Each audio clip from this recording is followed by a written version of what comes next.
Good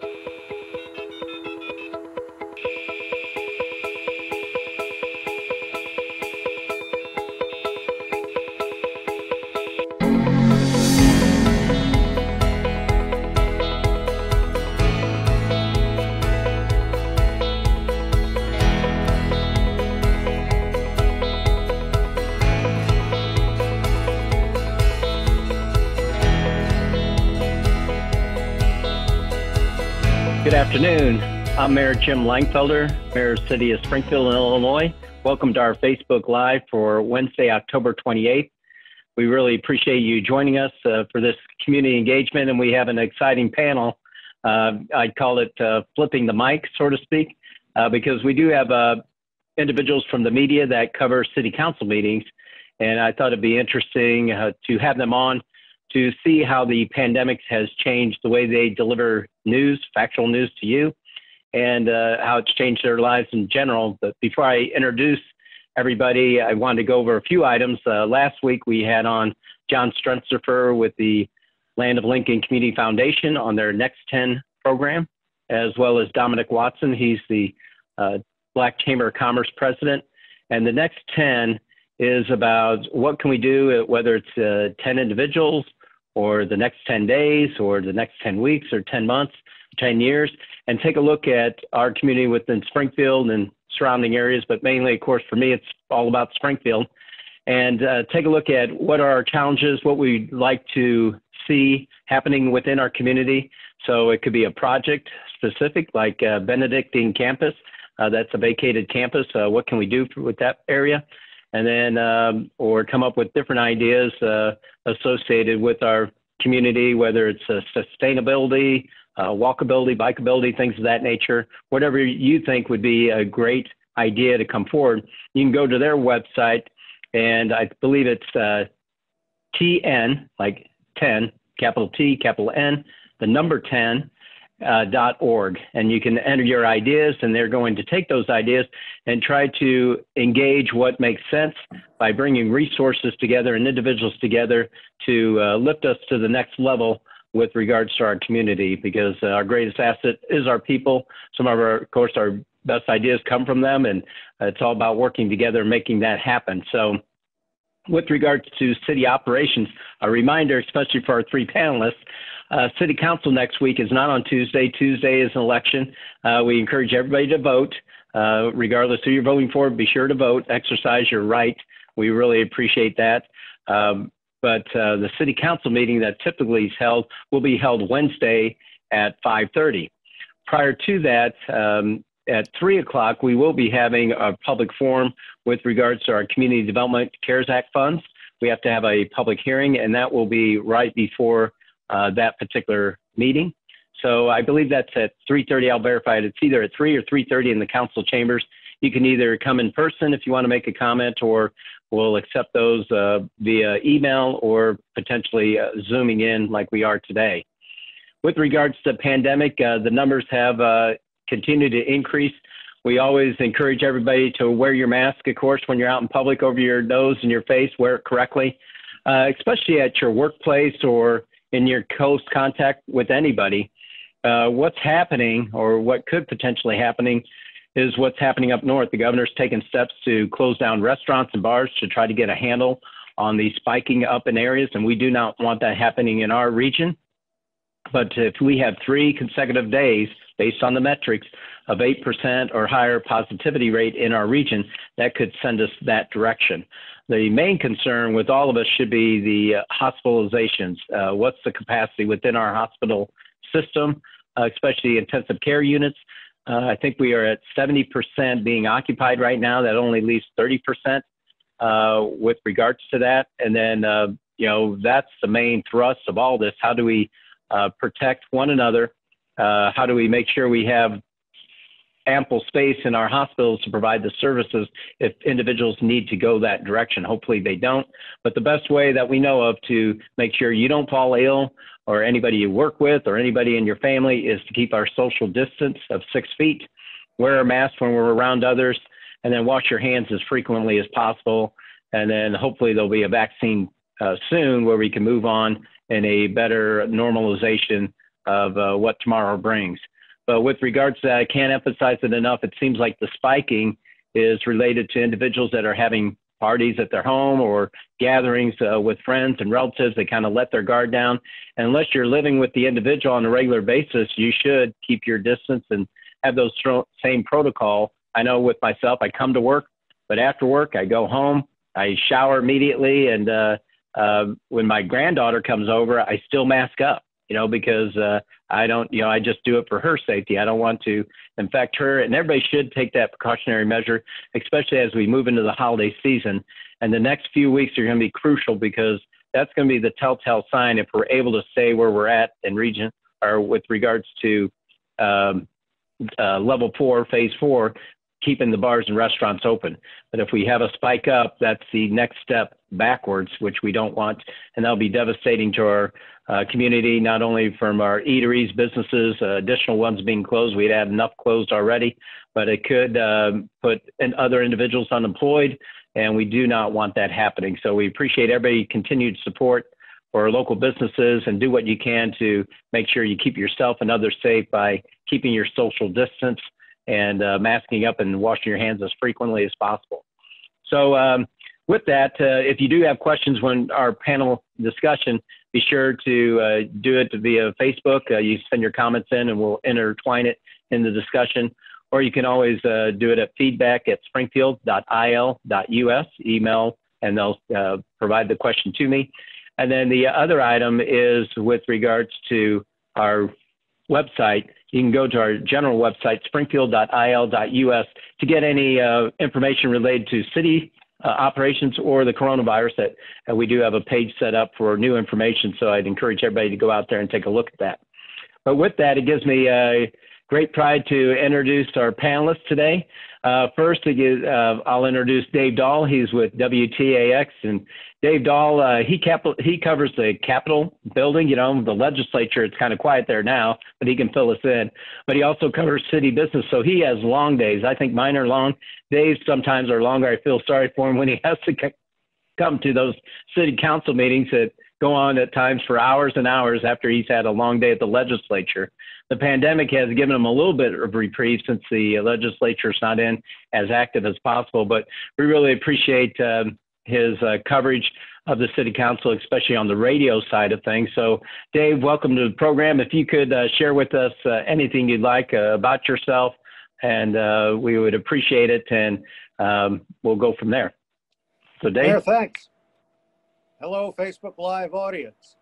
I was born and raised in Champaign and left Illinois for a few years and lived in some other places, and came back to Illinois to be news director of a station in Peoria. I was there 11 years, and then in 2007 I came here to work at the Capitol for Illinois Radio Network, and that has kind of transitioned into, as you described, Mayor, what I do now. I'm here at WTAX, and I'm at the Capitol a lot of the time too, although the last year certainly not. And I have 2 sons, I'm married, and we all live in Chatham. So thanks again for having me and being part of the show. Well, appreciate it. Thanks for being part of it. Next is a newcomer to Springfield is Tessa Bentulan with Channel 20 WICS. And appreciate you being part of it, but we were thankful for having Tessa because we had rotational chairs, so to speak, at the council with regards to Channel 20. And it's really important that people have that aspect because we get in our regular routines, and media is no different from that. And, for myself, I always try to watch the 10 o'clock news for sure, or early in the morning. But sometimes what was missing, especially during the pandemic with all our media coverage, doesn't matter if it's radio, print, or television, it's important to get the community engaged, and Tessa's filled that void with Channel 20 and covering our city council meetings. So thank you for doing that. If you'd give us an introduction of yourself, we'd appreciate it. All right, well, that was a sweet introduction of you introducing me. So I haven't worked here as long as Dave. Like you said, I'm still a newcomer to Springfield. I've been working with News Channel 20 for about a year now. Born and raised in Miami, Florida. So, Springfield's a little different for me. Never experienced the cold before. So, yeah, I've been working here for about a year. This is my first job out of college. I went to the University of Florida. So go Bears. So yeah, I love covering city council. I'm there, as you said, every single Tuesday. And it's nice to be able to, not only for viewers, to be informed for them, for me as well, to be able to be up to date on what's going on in the city, especially since I live in the downtown area as well. Well, great. Yeah. Welcome to Springfield, and especially the winters of Springfield. So hopefully that doesn't chase you away, but it is nice having a change of seasons. So yeah, we appreciate you participating. It's so weird to see colors change. So the leaves change, stuff like that. It's such a weird concept. Other than anything, other than summer, it's a weird concept still. Well, thank you. And last but not least is Brenden Moore. Brenden is a State Journal Register reporter. He's been, I think, covering city government for about 2 years, I believe. But he's great with regards to providing factual stories, which we appreciate. He doesn't editorialize. I learned that from my father. You shouldn't be an editor. You should just report the facts. And Brenden is, does his homework with regards to that. And we really appreciate the coverage, not only within city government, but also with our community and other special interest stories that he provides. So Brenden, if you would give us a little intro about yourself, we'd appreciate it, and welcome. Thank you, Mayor. So I've been with the State Journal Register full-time since June 2018. Was initially hired as the business reporter, but I also picked up the city government beat about a year and a half ago. So I've been doing a little bit of both of those and a little bit of everything else in between. I'm initially from the Chicago area up in Lake County, and went to school at DePaul University, go Blue Demons. Graduated there in 2017, and like a lot of kids just graduating college, didn't feel quite ready to go right into the workforce, so decided to go to grad school, and that's what brought me to Springfield. I went to University of Illinois Springfield. I was in their public affairs reporting program, so I had an internship in the State House with the State Journal Register, and they liked me enough that they kept me around, and I've been here ever since. Love covering Springfield, and a lot of nice people here, so so far so good. Oh, great. And that shows the power of UIS. A lot of people might not realize that. I speak about my son once in a while, and his friends have come from Chicago area to UIS, and they end up staying, and you're proving that method out. So we appreciate you being here. Living proof.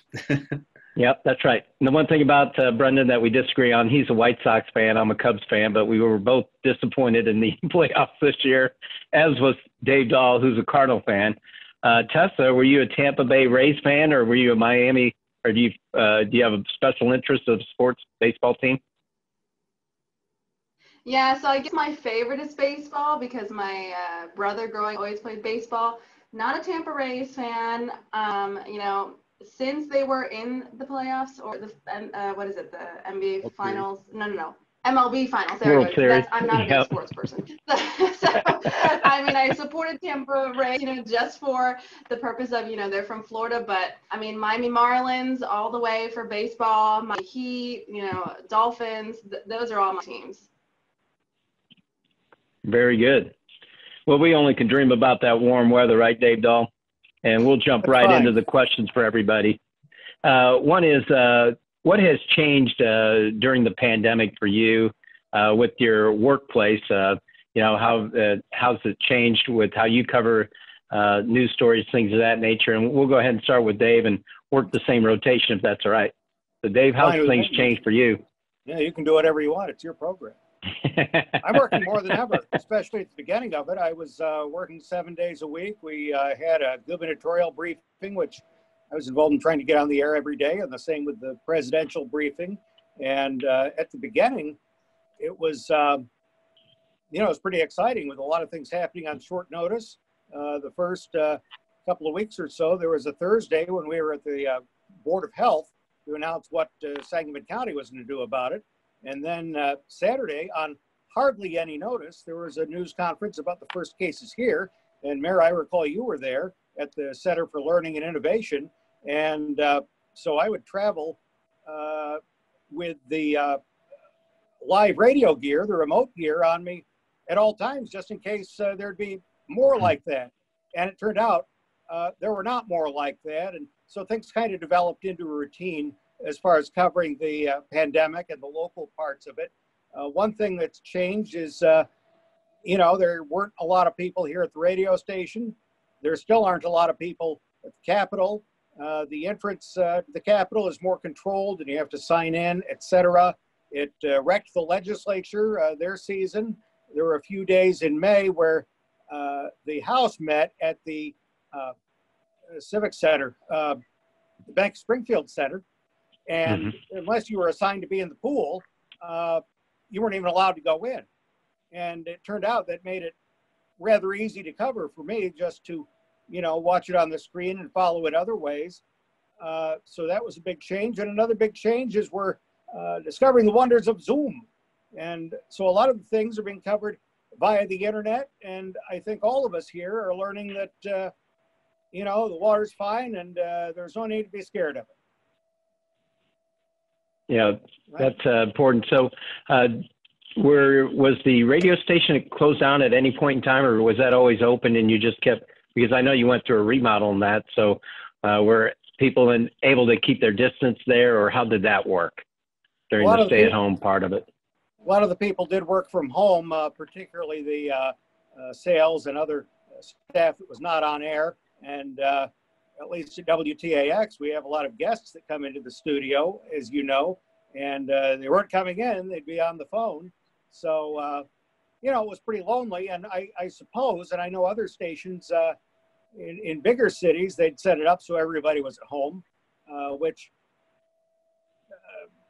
well, I didn't do. I mean, I'm not sure we're entirely set up for me to do all my work at home, but I'm in a small room by myself. I'm not sure that's by design for COVID, or it's just how they want it for me.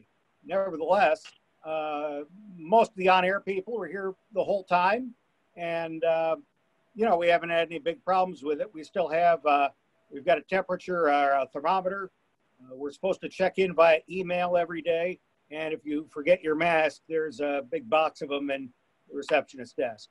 So we're still seeing the changes, but we don't quite have the everybody working from home that we did a few months ago. We did have some staff meetings outside when it was nice. Not now. That was a nice benefit of it. It was. How about you, Tessa? How things changed with your reporting and through this whole roller coaster ride of the pandemic?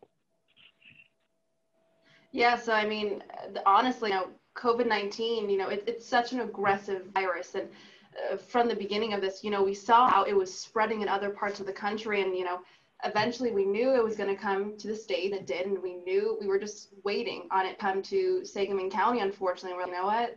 We're just waiting. We're waiting for the day. We would get those, we'd have those press conferences at the Sangamon County Department of Public Health and other places around Springfield. Be like, all right, it's today the day that they announced that there's a case in Sangamon County and Springfield. So it was just a matter of time until that happened, and until once that hit, it was like the ground running from there. It's every single day. Unfortunately, since then, numbers rising, cases keep going up. Across Illinois, in Sangamon County, they hit a record high last week, and the state of Illinois hit a record high over the weekend. So it's definitely changed the way we do reporting, because, most people, still working from home, especially in the beginning. It was like our boss was like, all right, everyone work from home. There was only a certain amount of people that could be at the station. That was if you, physically had to be here to run the station, or, you couldn't work from home, the anchors, some people who worked in PC behind the scenes to make sure everything got up on screen. And the reporters too, we, do mostly all of our interviews by Zoom. In the beginning, we could only come in here to, edit basically. And then, yeah, it's been like that kind of ever since. The station, everyone has to wear a mask, and I have my mask right here, but, I'm in an isolated room, so no one's around me. So I can take it off for this interview. But, once I go right back out that door, it's, put the mask on. And as Dave said, we also have COVID-19 assessments before we enter this building that we have to submit, about like our temperature, how we're feeling that day, if, we got exposed to anyone or couldn't exposed. And yeah, reporting's a lot different, especially from the TV side of things. we need to show people things. We don't just talk, we have to show people like, hey, this is happening, and we have to get the video for it too. So it's like, okay, how am I going to do that if, all my interviews are on Zoom? Because half the time you would get the video is when you go over to the interview, you get that video. So you have to find, creative ways to do things now, or even showing COVID-19, it's like, no one wants to see the same old boring graph of the virus, so it's like, okay, we have to get, people getting tested or go out in the streets and people wearing masks. I mean, I've literally staged it where it's like, okay, can I like get my, someone behind the scenes of the station, like just put your mask on for me for a video. So it's changed the whole aspect of things. Mm-hmm. Yeah, without a doubt. And I know who's been impacted quite a bit, and you wouldn't know it, is Brenden Moore with regards to the operations of print media, because that's been a changing dynamic, but especially, with regards to the operations as large as State Journal Register. So, Brenden, if you would share with us your roller coaster ride, we'd appreciate it. Mm-hmm. Yeah, so the immediate impact was, we have not been back to our office since March. I think, March 15th or whatever the date was, where everything kind of went, everything got shut down, and we have not been back since, and we're probably not going to be back for the rest of the year. So I've already, like you probably noticed at the bottom of my stories, my contact information, I've taken off my office phone, because you won't be able to reach me on my office phone because we're just not in the office. And so it's been, really has changed the way we do things, and it's had a huge impact on print media. Our advertising really collapsed right after, because nobody was out buying anything yet. Our page views were going like crazy because everybody wanted to learn about the virus and wanted to get any information that they could out of it. So it was just kind of an adjustment at first, because we're working from home, we're trying to provide information on it was kind of a moving target, if you will, because we've learned so much more about the virus just over the past few months. But in terms of like day to day, yeah, I'm working from home, and I think we have it a little bit easier than, say, someone like Tessa, because we don't have to have people on camera necessarily. Our photographers are still out in the community taking pictures and covering the story and stuff. But it really has kind of expanded what we do day to day, which is calling and texting sources, and it's really kind of put a spotlight on the importance, at least for journalists, on the importance of having relationships with sources, with officials. Because another thing that has been interesting is with a lot of people not working in the office, or doing every other week in the office or whatever it is, you might not get a person if you call the official number. So it's important to have their cell phone number and be able to call them if you need something, which we already do. We did pre-COVID, but it's gotten even more important during the pandemic. So just communication is key, and especially because in the past we can go to events and we could talk to a few sources, knock out a few interviews at once, but now it's just you have to call everybody, and that's a little bit different. It's a little bit more the same, but it's also a little bit different, and so you don't get as much of that in person as we used to. Yeah, and I guess I'd allow any of you to weigh in if you so choose. Have you grown pandemic weary? I know it used to, for the first few months, that's all that was on the news.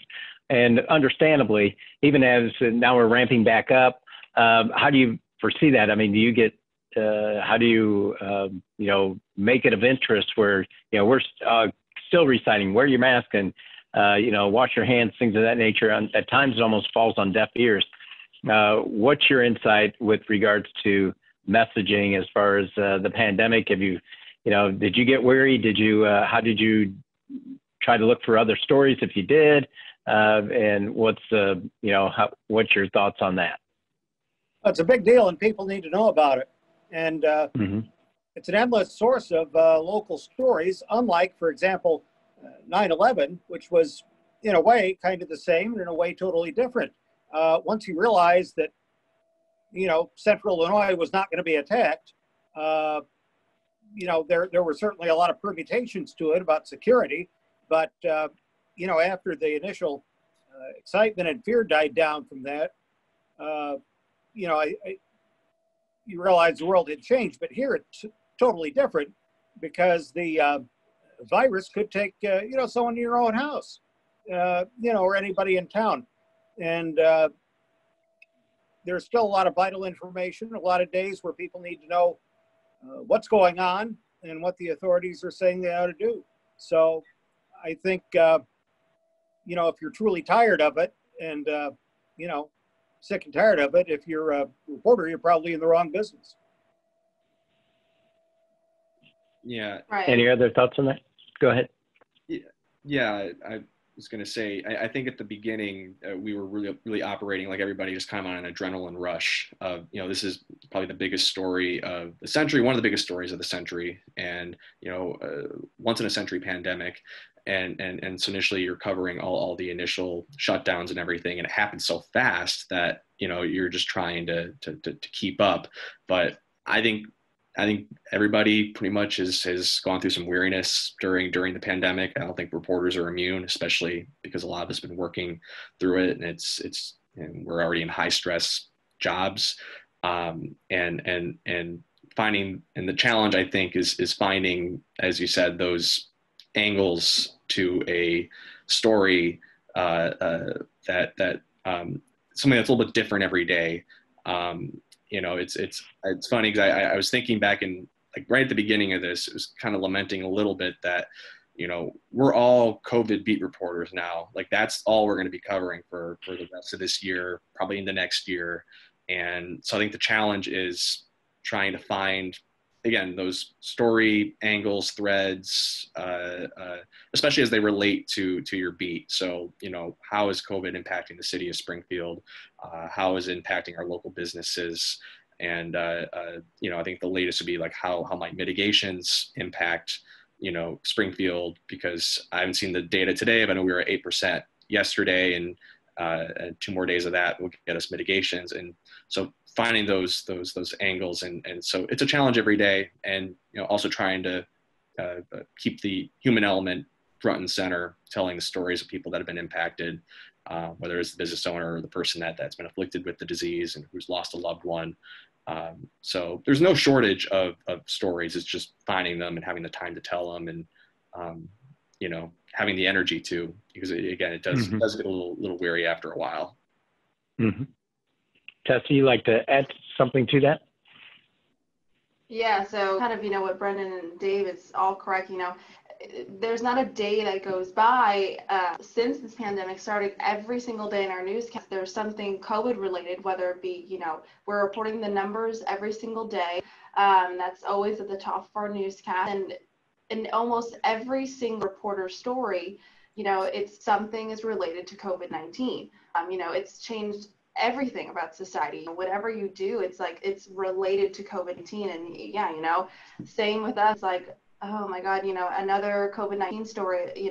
Nobody wants to report on this anymore, but it's important. It's what people need to know, and there's new information coming every single day. This is a aggressive virus, as I've said, and it's not going away. So, people need to know about this. And so, adding on to what Brendan said, it's affecting everybody, and even us too. I mean, at our station, people got in COVID, we've reported on it. We've been very open about that.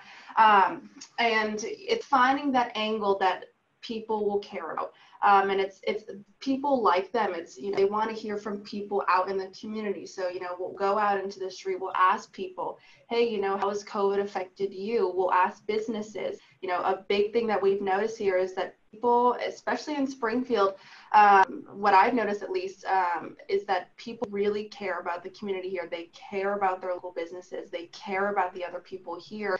They really care about, city stories that affect them.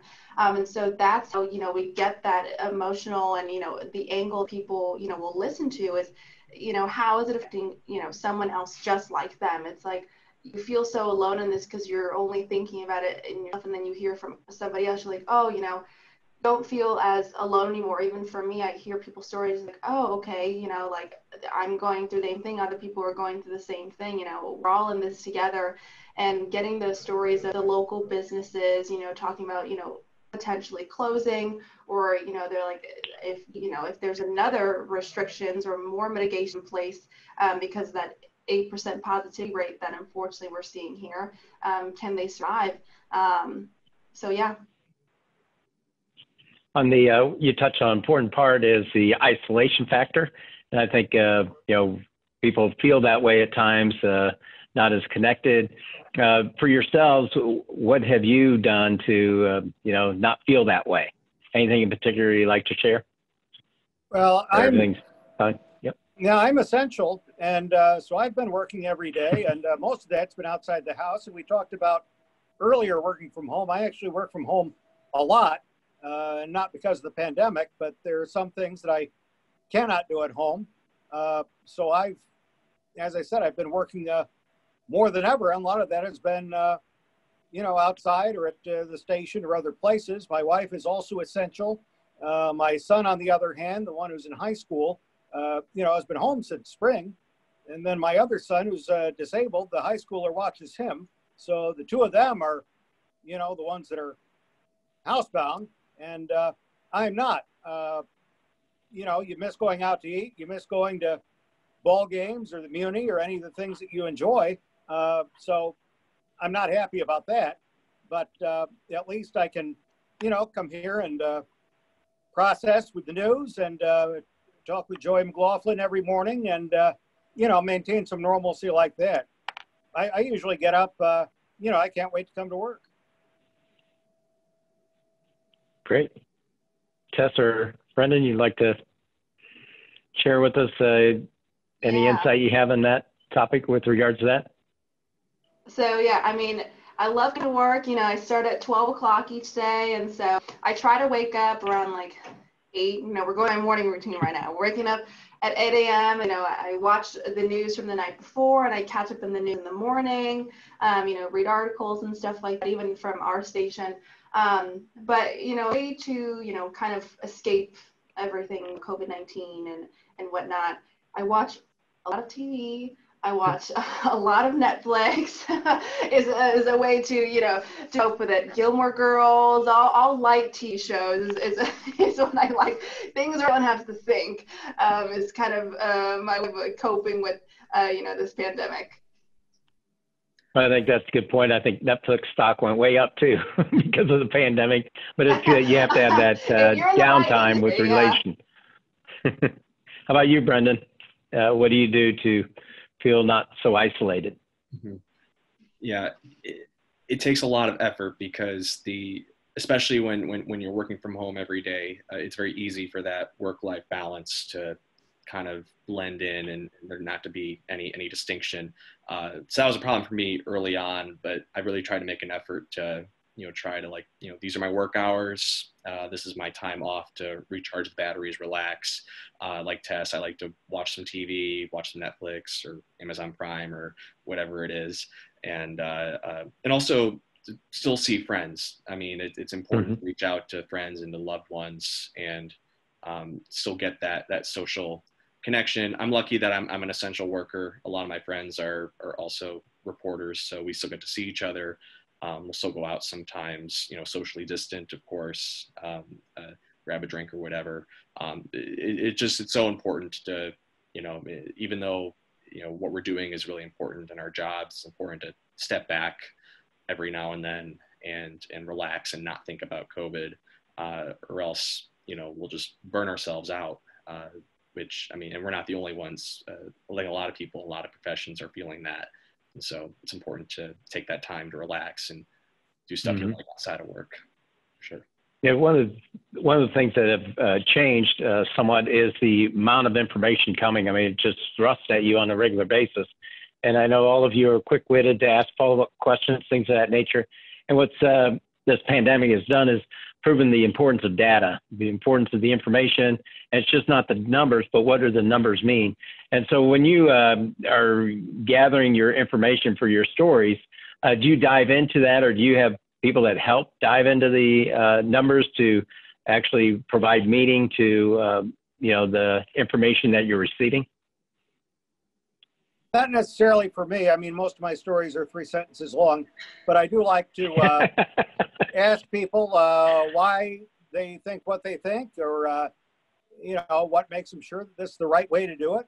I mean, for example, not to get into all the oppositional stuff, but for example, one lawmaker in Southern Illinois said, instead of going by the positivity of the test, why not go by how many people go to the hospital? And that's a better measure of it, he said, than what we're doing now. So there's more than one way to look at it, but in terms of crunching the numbers, I leave that to others. I leave that to Brenden. Yeah, right. So every day in the paper, we have a story on the COVID numbers in Sangamon County, usually across the state as well, and the surrounding counties. And we report, obviously we have all the numbers in there, but we try to tell the story beyond the numbers. Like, where are those numbers coming from? Where are those cases coming from? Like, if there's a spike a certain day, why is there a spike? And typically, we'll call up, the county health department, and they'll be like, oh, well, there's a breakout at this facility or that facility, and so there's a reason for it. Or maybe there is no reason, which is probably the scariest thing in the past week, is that there is no one place where our positive cases are coming from, so that there's just wide community spread, which is another part of the story. So yeah, it's putting words behind the numbers. I think that's a lot of what we're doing, especially when we're reporting, these positivity rates and deaths, obviously, and hospitalization percentages. I think a lot of people who have been reading news the past 6 months or so have gotten used to a lot of these terms and a lot of these numbers, but it's still daily just trying to tell the story behind those numbers. And so that's what we do every day at the paper. Mm-hmm. Tessa, anything you'd like to add to that? Yeah, so kind of same here, it's our job to find those numbers and to get those numbers and ask those officials at the Illinois Department of Public Health in Sangamon County and the surrounding counties, to send over those numbers, and they usually send it in a press release. But it's not only just giving the numbers, that's just part of it. As a journalist, your job is to ask why, kind of as Brenden said, why are these numbers so high? So that's when you call the doctors, infectious disease doctors and those health officials, and you ask them, why is the number so high right now? Why are we seeing a spike?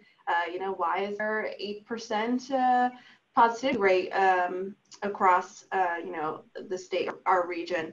And you have to find out, where it's coming from. And sometimes, widespread, throughout the community. Sometimes I know on Sunday they had a press conference at the Sangamon County Department of Public Health. They said, a lot of it is from restaurant and bars. Then, you talk to the restaurant and bar owners, and, you ask them, are you following COVID-19 guidelines? If so, what are you doing? If not, why not? We ask people, there's widespread, COVID-19 is spread out throughout the community. We ask people as well, just on the street, hey, are you following? Why do you think that there's, a high number of cases right now?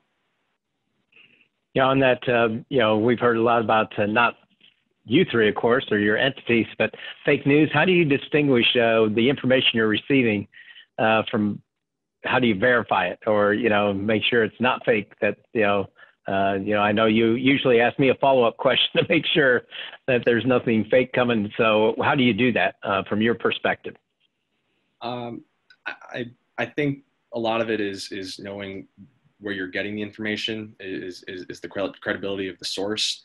Like, I think if the number's coming from the state or county public health department, it's going to be a pretty reliable number. We'll still ask tough questions on it if warranted, but we'll know, the underlying information should be solid. I think there's a distinction there between when you're hearing from a government agency or public officials, or versus, say, a rumor that gets started on Facebook or on Twitter, which is I think where a lot of people hear a lot of these I guess, a lot of information that would be later considered, I guess, fake or false, and just, again, vetting those sources and their credibility. We do that every day. So, well, I agree with Brenden, and I'd like to build on that, and not necessarily COVID related, but since about 2016, people in the public have really felt emboldened and ennobled and enabled to take off on us and say, oh, you're fake news, or you're in the bag for this side or that side. And that, I'm not sure why 2016 is the year that I zero in on for that. But since then, you know, people have been they felt free to bash people in the media and not even listen to, you know, what we're saying. If you post something to Facebook, someone will comment, oh yeah, that's fake news, or oh yeah, why do you listen to those guys? Get the real story. The state's puffing up the numbers. And, you know, that's not real productive, and it's not fun to read or to hear. But the 2016 piece of it, as well as social media, you know, all you need is a smartphone and, you know, and an email address, and, you know, you're good to go to throw rocks at us. And, you know, we can take it, but it seems like it's just gone through the roof the last few years. You know, what am I going to do? Go outside your place of business and say, hey, you stink? I might. And there was one person I emailed back to and said, I don't think calling me by a feminine hygiene product elevates the debate, even though it's alliterative to my first name. So, you know, we do the best we can. And I think people don't necessarily understand that. In fact, you know, it's a miracle a lot of it gets on the air or in print to begin with, much less slanted one side or the other. And I mean, I don't really care. I just want it to be correct. Right. Yeah, and so we also get those messages from, you know, viewers saying, hey, you know, we hear about this, or we saw it on, you know, this Facebook group or from this source, but, you know, those sources are not always reliable. They're not credible sources. But that's where it's, and sometimes us like, oh, why haven't you, you know, reported on this yet? And it's like, well, you know, we're going through the credible sources. We're asking them, hey, is this correct? Is true? And sometimes it's a waiting game before we can report some things, because we need to make sure that information is correct. We don't want to just report it because other places are reporting it. You know, that's not our job. Our job is to make sure we get you that information. Of course, we want to be the fastest and get it out as soon as possible, but we also need to make sure it's correct. Because at the end of the day, nobody wants to get that out, get you that information, and then it's wrong. And then, you know, we have to write a retraction for you. You know, no one wants that. 2 words, Right. Tessa, Hillary's emails.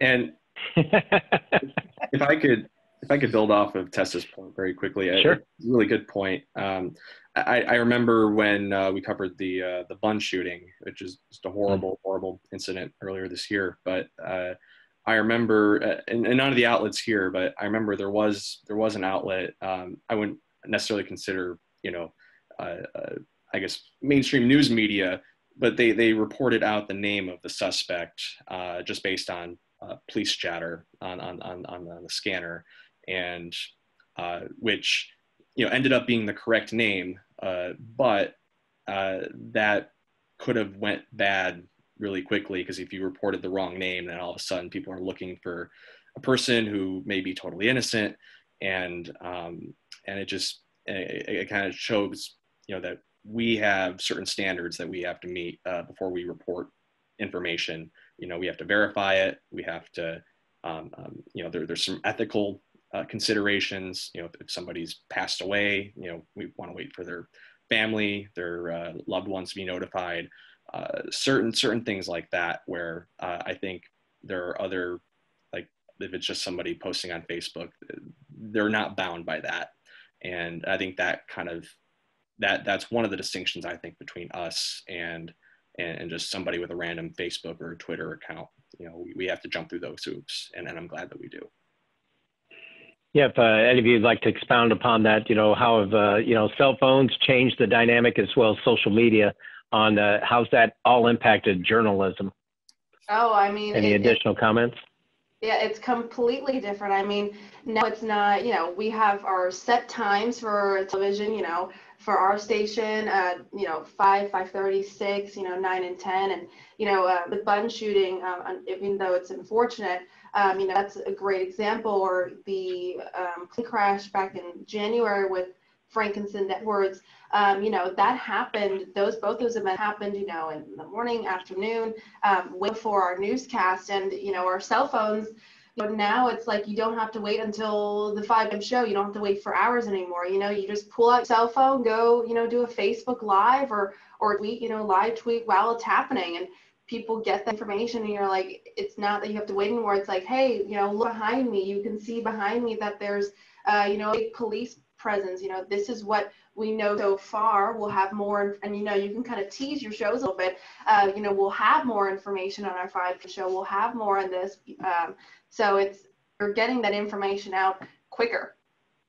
You don't even have to be a reporter. I mean, how many times do people submit video or photos? Mm-hmm. I mean, it's almost like you're saying on the news, in a tornado, get to an inside building and duck.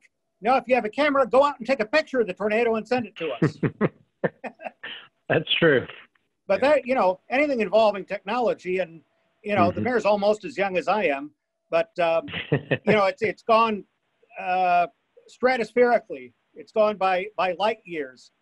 You're one day you're cutting audio tape with a razor blade and a reel-to-reel, and next you've got, the entire world in your pocket with a phone. You get news that way. You can take pictures and record audio and video that way. It's really mind-blowing, and it's a great thing, and in a way it's not so great all at once. Yeah, and to add to that, I mean, Facebook is the #1 driver of digital traffic to our website, bar none. I mean, that's just, where a lot of people get their news. They see it on Facebook or they see it on Twitter. And especially among people of my generation, I want more people to subscribe to the newspaper, but the reality is a lot of people, when the first thing they do in the morning when they get up is they check their Facebook, they check their Twitter feed, and something that a challenge for our industry moving forward is how do we reach those people? How do we get our stories in front of them? And a lot of that is posting on Facebook and on Twitter and trying, new innovative ways of telling stories that incorporate social media, because that's quite frankly where people are now. Oh, without a doubt. And I know, your industry's changed. It continues to change, as what's been pointed out. What advice would you give any individual that's looking to go into journalism, as it's changing right before our eyes? Any thoughts there? Any advice? Stumped us, man. Be flexible and know that the world is changing. And, what you're doing now is, and how you do it is not going to be how you do it 10 years from now. And in talking about, technology, I think people who are choosing a career today probably have a very clear idea that the technology and iPhones and all that are driving everything, and they probably weren't lying in bed with an AM radio next to them thinking, wow, that's what I'm going to do for my career. That sounds fun. Or, the idea now of 3 TV stations. I'm really dating myself. You don't even need a TV station. You can have a website. There are a lot of people I know who've quit newspapers in favor of working for a website. And, 20 years ago, no one heard of a Politico.com. So I think, the platforms change. One thing that won't change is people need to know what's going on. Yeah, and kind of to add on to what Dave said, I haven't been in this industry for too long. Like I said, I started working here 1 year ago. This is my first year of college, so I can't give too much insight just yet. But, like Dave said, this industry is always changing. I mean, my boss told us, he's like, 20 years ago, you would just get your story, write it air on TV, you're done for the day. But now it's like, we air the story, but You know, if people need those updates, that it's a breaking news story, it's happening, you know, you have to start tweeting, you have to start Facebooking, you know, you start the story before it airs on our shows or before, even after the shows air, you have to, you know, put it on web, you know, you got to write it for our web and add more information there that you couldn't put in that short amount of time that you had for your show. So I would say, I guess the best, you know, advice I could give is always try to get more information, you know, even if there's another angle to maybe follow up in the next day, or more information that you can add online, or, you know, tidbits you can put on social media that, you know, kind of can tease your story for your, you know, your show, or, you know, for, you know, if it's like print, you know, tease it, or for radio, tease it on your social media outlets.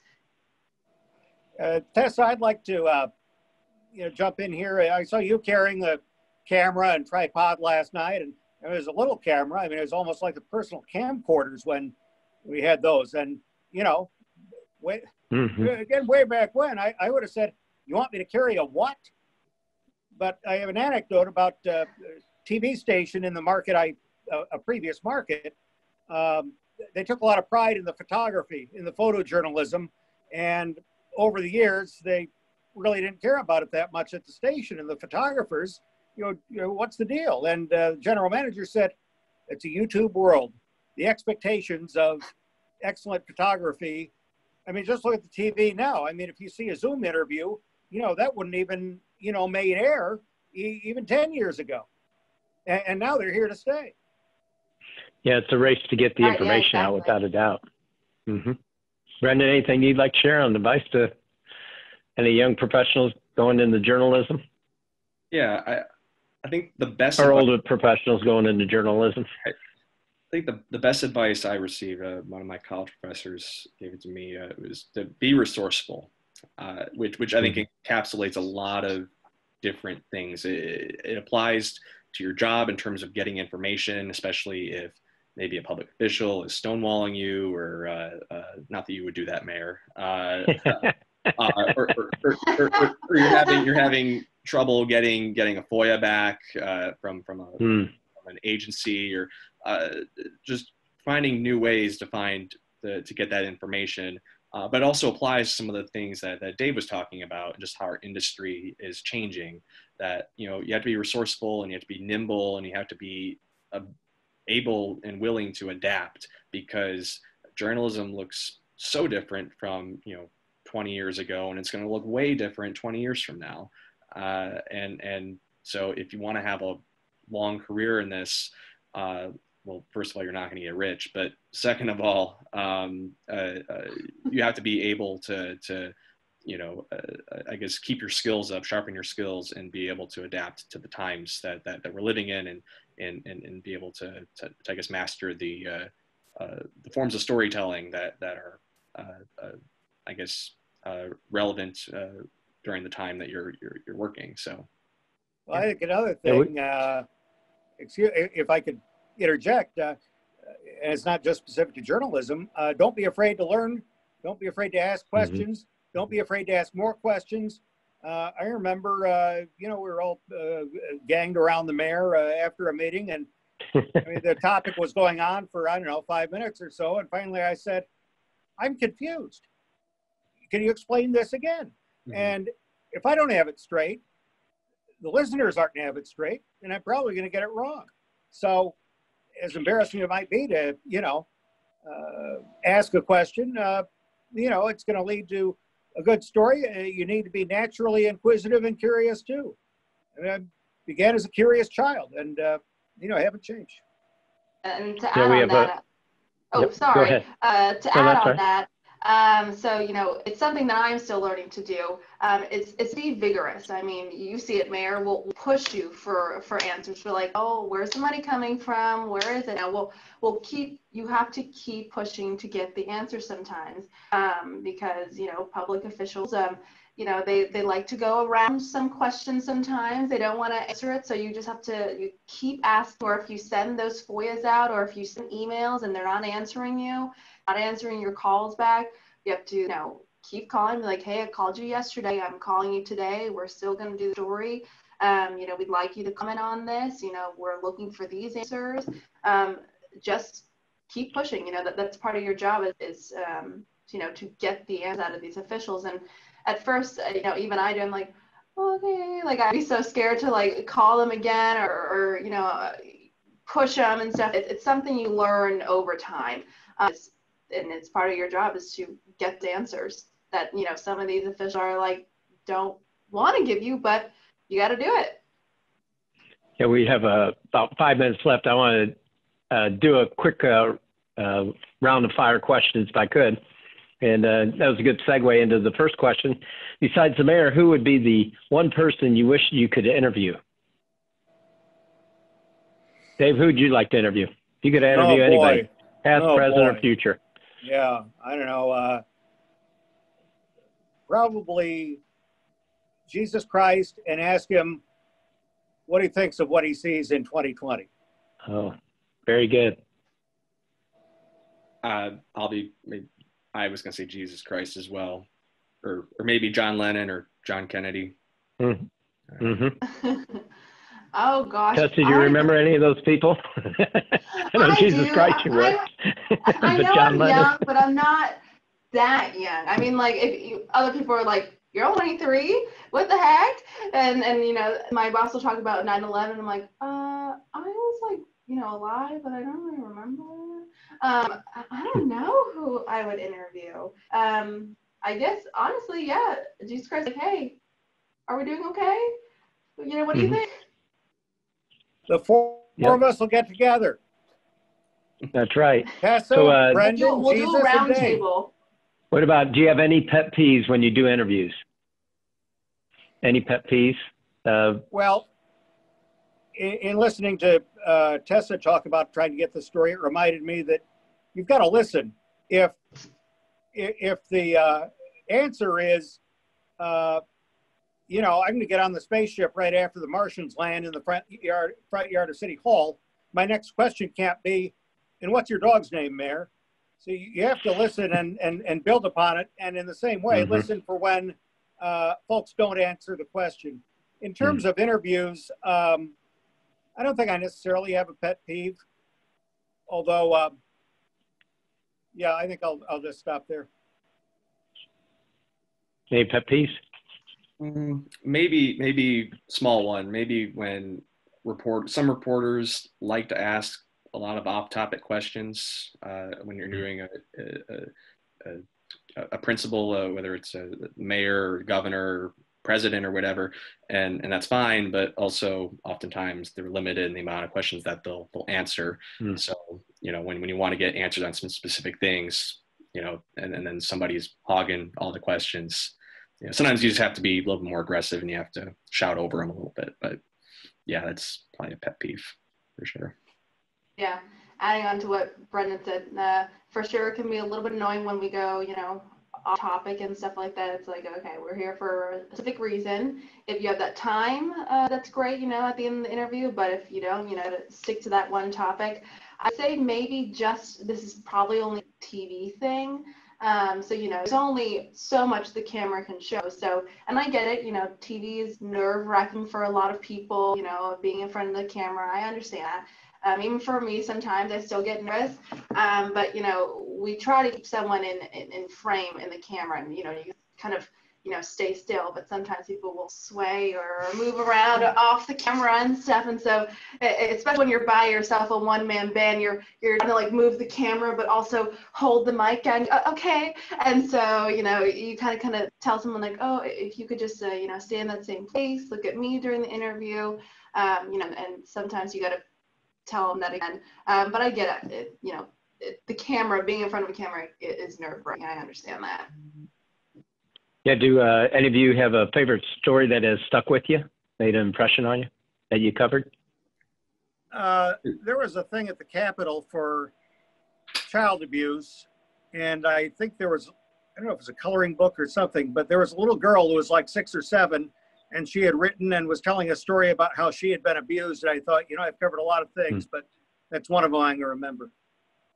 I think for me, recently I did a story about, just teachers and remote learning in District 186. After listening to a District 186 board meeting, there was parents literally crying, and teachers, also not crying, but you could feel their emotions, like just listening to them. And, I don't have any kids. I have been out of school for, over a year now. I don't know what it's like to be a teacher. And so, we're reporting on this, but sometimes you don't see the full thing. And it's like, oh my God, when you hear these stories and like, wow. And so I pitched that the next day. And we got a really good response from it, because I interviewed a lot of teachers and some parents telling me just their thoughts on remote learning and how hard it is right now, just how hard it is to have their own children at home with them, whether it be a teacher and a parent, or both, and just having to also learn and navigate this new system called remote learning that nobody knew how to do before this. How about you, Brenden? Follow up those two. But about a year and a half ago, I traveled down to suburban St. Louis to cover the 100th birthday party of Ed Reich, the last brewer of Reich Brewing here in Springfield. For those who don't know, that Reich was a brewery that I think was from like the 1850s to like the mid 1960s was with Springfield. They had a brewery on Rutledge Street right by where a memorial is now. And so anyways, they had, it was at this nursing home down there, and, it was 10 kids were there, a bunch of grandkids and great grandkids. And it was really cool because it wasn't just a 100th birthday party, but they surprised him by kegging the first, or tapping the first keg of Reich beer in more than 50 years. And that was really cool to see. And he was really surprised, and he died a few months later, but it was a cool story because it's a local story. It connects to Springfield's past, but also to its present, because anybody who goes to the grocery store now or goes out to a bar, will see that Reich beer is back in town. They've started making it mostly in the Springfield area, and they're donating the proceeds of that to local charities. One of them being I think the State Fair Foundation. They're actually the Foodorama Pavilion is going to be named after Reich. Mm-hmm. So it's just one of those cool stories. I love the history aspect, but also how it connects to present day, especially with the craft brewery movement in Springfield, and just how it kind of ties in with the past and what's happening now. So that's great. And we're ending up on the hour, went pretty quick, so I appreciate it. One final question, and then you could wrap it into your closing comments if you'd like. I really appreciate everybody participating. And that was, if individuals want to give you a story, what's the best way to do it? And then one question we didn't cover is do you think Zoom's here to stay through how you cover the news with interviews, things of that nature? And then if you'd like to wrap it up in a comment, that'd be great. So Dave, how would people get the news to you? And then also, do you think Zoom's here to stay? And then wrap it up if you would, please. Thank you. Zoom definitely here to stay. It's made the world a lot smaller. You think the internet's made the world smaller. Zoom has made it like a neighborhood. We're covering stuff all the time that way. To contact me, Dahl at WTAX.com, D as in David, D as in David, AHL. And in fact, my email signature includes, among other things, the best way to contact me is Dahl at WTAX.com. If I don't come to your thing, or if I don't cover it, please, A, take no for an answer. B, keep contacting me about things, because there are a lot of people who might send me 100 things in a year, and maybe I'll do one. So there's that. And in terms of closing, this is a lot of fun. It's for people who can't imagine themselves doing anything else. If you can imagine yourself doing something else, maybe you should try doing that thing, because for people who, everyone who's in it really likes it. And if you don't really like it, it's not going to be that rewarding, talking about getting into this business. And thanks for having me, Mayor, and Facebook Live audience. Thanks for watching. Well, thank you, Dave. It's been a pleasure. And you're as witty as ever, so thank you. Oh, thank you. Tessa? So Zoom, it's not leaving. Dr. Fauci, Anthony Fauci has said, things don't look like they're going to be going back to normal until the end of next year. And though as long as this virus is around, Zoom is going to be around. And I think it's going to be here for a long time to stay. In terms, getting in touch with me, I'm a millennial, so I'm on my phone 24/7. The first thing I do when I wake up, check Facebook, Twitter, Instagram. It's right when I go to sleep too. And I always have my work phone on me. And so if you Facebook message me, if you, tweet at me, email me as well, that's on our website, my email at tpbentulan@segtv.com. That's on our website, it's on my Twitter, the email, I'll answer you. I always answer messages from people if it's about stories or, about, a story I did today. So it's very easy to reach out to me. I answer back super quickly. I had this guy actually messaged me the other day about where I got my mask and through email. So I was like, oh yeah, and in 10 minutes I answered him back. So, and then, I love journalism. When I first got out of high school, I didn't know what I wanted to do. And so I kind of found my way into, I really always liked television growing up, and my parents always watched news growing up. So I was like, okay, I can see myself in this industry. And so as I went along in college, I realized that the niche of what I wanted to do in journalism, and it was local news and world news and stuff, is what I really wanted to get into. And so, some days it's hard, and some days, you're going to be burnt out. And, you're just like, oh, I want to go to work today. But, some people, everyone feel that way every so often. But there's a certain routine with journalism in the TV world. You get your interviews, you edit and stuff. But what I really like is that a different story every single day. And you get to talk to different people every single day.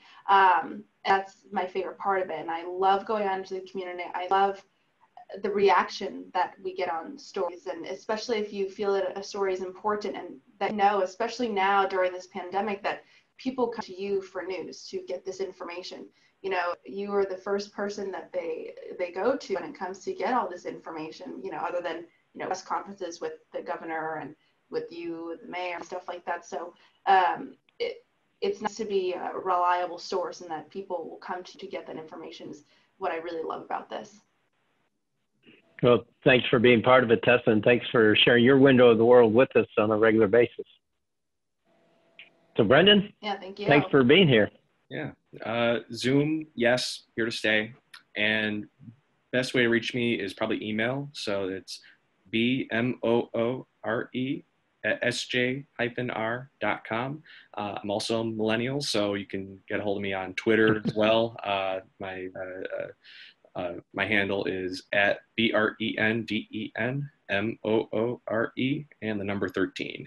And so just DM me, and yeah, well, no guarantee that I'll come out to cover your story or whatever, but I like getting as much information as possible. So I'll definitely see it. In terms of closing, it's an incredible privilege to be a reporter. I consider myself blessed. It's something I try not to lose sight of every day, that I get to do this cool job every day. I get to wake up and cover something new every day. And I get to meet so many interesting people and cover so many interesting topics.